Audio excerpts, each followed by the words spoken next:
La vie chrétienne, c'est pas parler en langue, crier. Non, non, non. Ça, c'est quand on est à l'église, on fait dans notre vie personnelle. Mais ce que nous devons manifester, ce que les gens doivent voir là, c'est quoi? La miséricorde, la compassion.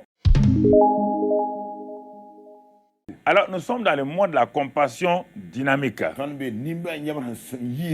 Et nous rendons grâce à Dieu pour ce mois de la compassion dynamique. Et aujourd'hui, nous allons parler du ministère de Jésus et celui de l'Église.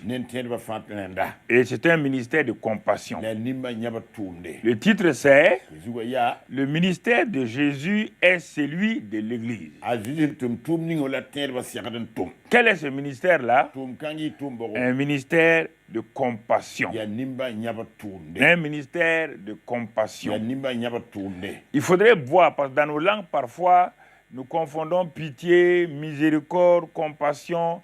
Donc, parfois, il faut d'abord bien saisir le contexte en français avant de traduire le mot exact dans nos langues nationales.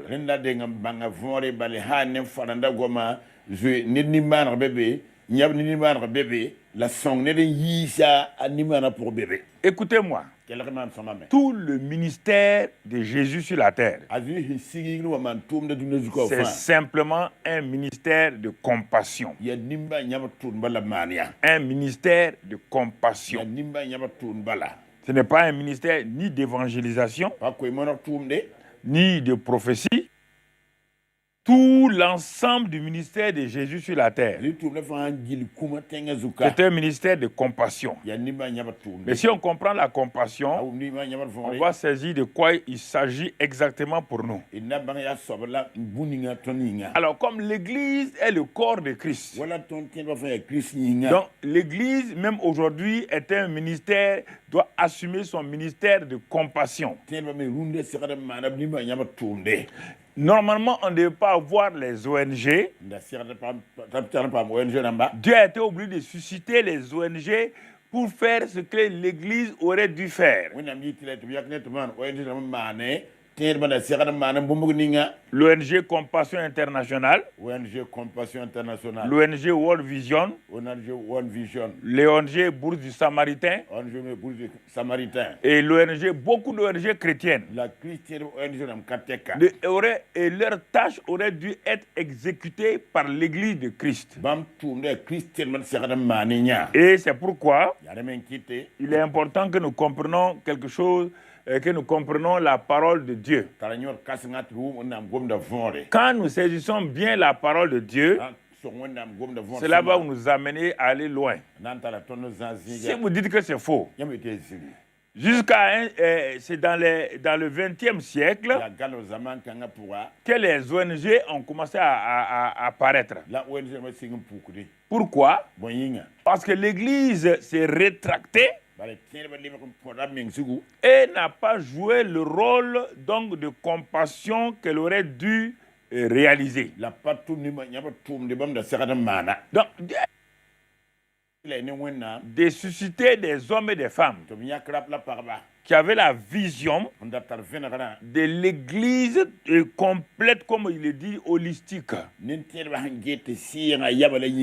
Alors, puisque l'Église ne veut pas faire ces choses-là, Dieu a suscité des ONG qui ont commencé à accomplir ces tâches. C'est pourquoi nous bénissons les ONG et leurs fondateurs qui ont eu la vision d'accomplir ce que Jésus accomplissait et que l'Église, à un moment donné, s'est rétractée. Alors, mais si vous regardez le Centre international d'évangélisation, peut-être ceux qui n'ont pas les documents ne peuvent pas comprendre cela. Mais ceux qui ont vu le document et qui savent quels sont nos textes, nous avons regardé attentivement tout ce que Jésus faisait, ce que l'Église primitive faisait. Dénomination. Non.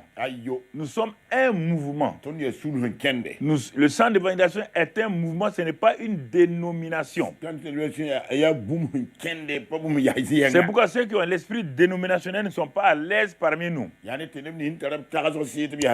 ne comprennent pas Quand on agit, on va là, on vient.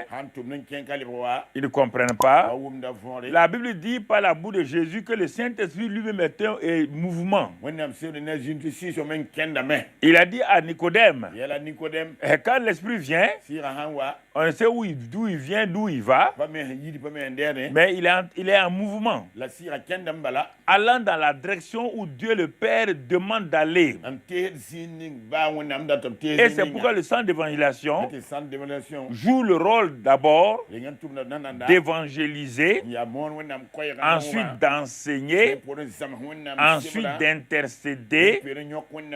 Les trois éléments que Jésus a demandé: aller trouver les âmes, quand ils seront convertis, les enseigner. Ensuite, maintenant, prier pour que Dieu suscite des moissonneurs et pour que nous puissions les envoyer dans le monde entier. Mais ils ne sont pas arrêtés là. Dieu dit, quand il parlait, il me disait de faire le centre d'évangélisation à Koudougou. Il dit il faut faire ce que l'Église aujourd'hui ne veut pas faire. Il faut faire la compassion. Mais je ne comprenais pas le mot. Il a dit donc les œuvres sociales. Ça veut dire t'occuper des veuves, des orphelins, t'occuper des démunis et faire ce que j'ai dit de faire et ce que j'ai dit de faire dans Matthieu 25. Aider les démunis, habiller ceux qui sont nus, donner à boire à ceux qui ont soif et ceux qui ont faim, donner-leur à manger, visiter les prisonniers, les malades. Si vous regardez le centre d'évangélisation, nous sommes un ministère de compassion.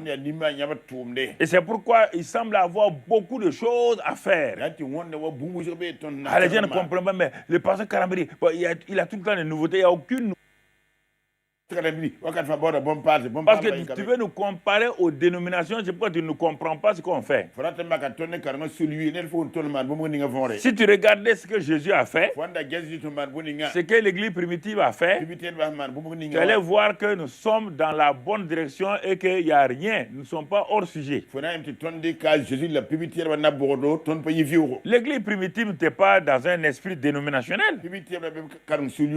Ils étaient dirigés, on dit qu'ils étaient dirigés par le Saint-Esprit. Ils se mouvaient par la direction du Saint-Esprit. Ils allaient dans cette dynamique-là. Partout où ils allaient, ce qu'ils voyaient, et la direction du Saint-Esprit, ils accomplissaient cela. Et quand on regarde notre Dieu est un Dieu de compassion.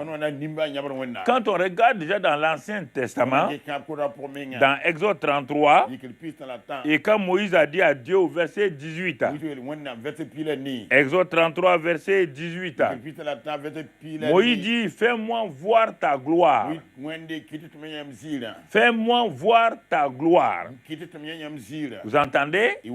Ah, les gens croyaient que Dieu allait amener un feu, il allait amener parce que les gens ont une imagination de la gloire. Des choses bizarres.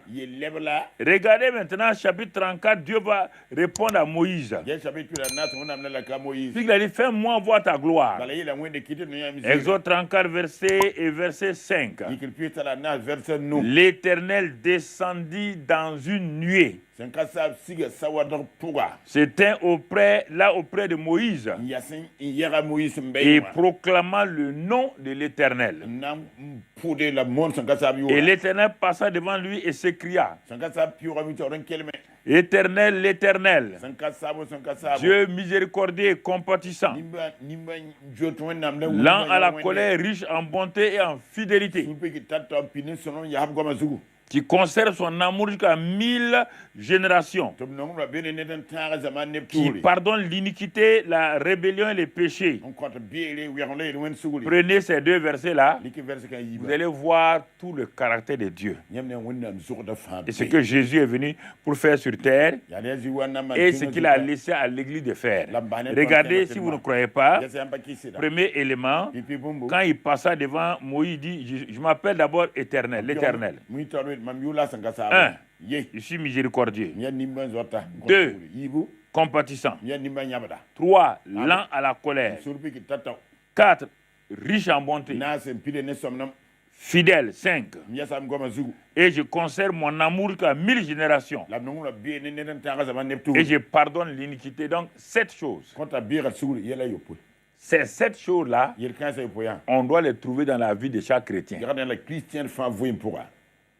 C'est ça qu'on appelle l'ensemble de la compassion de Dieu. Vous entendez? La vie chrétienne, c'est pas parler en langue, crier. Non, non, non. Ça, c'est quand on est à l'église, on fait dans notre vie personnelle. Mais ce que nous devons manifester, ce que les gens doivent voir là, c'est quoi? La miséricorde, la compassion. Lent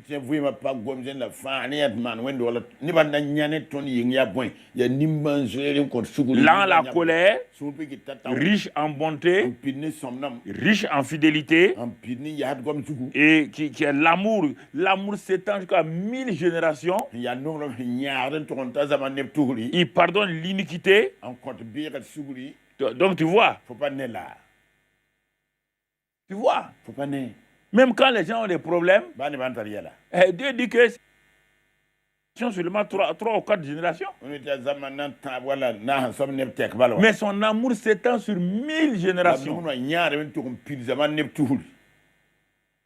Alors, donc frères et sœurs,